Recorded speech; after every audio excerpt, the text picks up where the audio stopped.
कोकणातील प्रत्येक अपडेट जाणून घेण्यासाठी आजच माझे कोकणच्या सोशल मीडिया प्लॅटफॉर्मला लाईक, फॉलो आणि सबस्क्राइब करा। रत्नागिरी जिल्ह्यातल्या खेडमधून एक खळबळजनक बातमी समोर येते। खेडमध्ये वाळू माफिया जोमात आणि महसूल विभाग यंत्रणा कोमात असल्याचे दिसून येत आहे। खेडमधील इको सेन्सिटिव्ह झोन मधील गावांमधील नद्यांमधून रात्रंदिवस वाळू चोरी होते।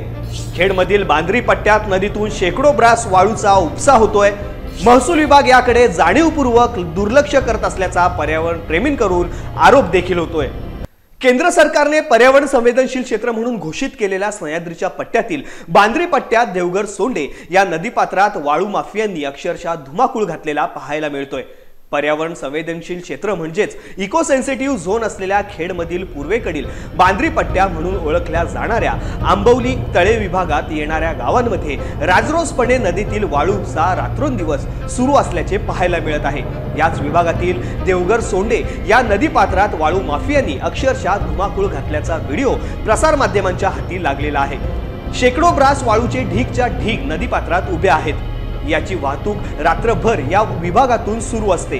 गेली अनेक दिवस देवघर सोंडे परिसरात आणि बांद्री पट्ट्यातील आस्तान, वडगाव, हुमरी अशा अनेक गावांमध्ये जगबुडी नदीतूनच अशाच प्रकारचे राजरोस वाळू उपसा सुरू आहे। आश्चर्याची बाब म्हणजे महसूल विभाग गप्प का असा प्रश्न सर्वसामान्य माणसांना पडलेला आहे।